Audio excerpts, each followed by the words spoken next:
बघता क्षणीच बुरका मारून प्यावीशी वाटणारी अशी झणझणीत आणि खमंग अशी कटाची आमटी या प्रकारे एकदा नक्की तयार करून पहा। यासाठी लागणारे साहित्य आपण पाहूयात। एक मध्यम आकाराचा टोमॅटो, सुके खोबरे, लसणाचा एक गड्डा आणि एक मध्यम आकाराचा कांदा।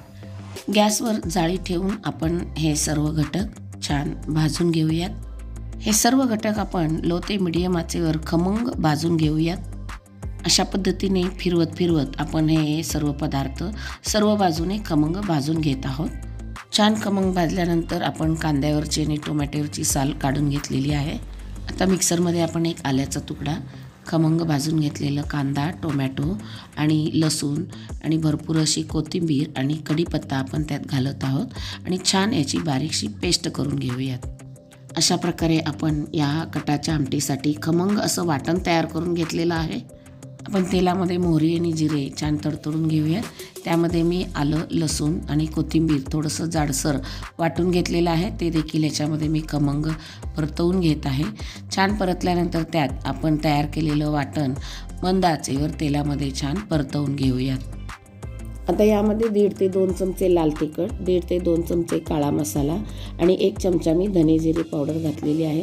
हे देखील आपण छान या वाटणामध्ये मिक्स करून घेऊयात आणि वर मी 1.5 ते 2 ग्लास इथे पाणी घालून छान उकळवून घेत आहे।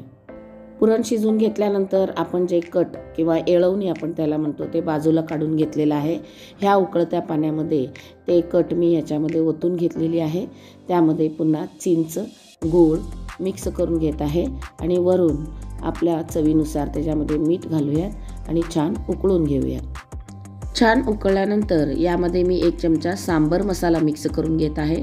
तुम्ही कोणताही भाजीचा मसाला असेल तर यामध्ये मिक्स करून घेऊ शकता।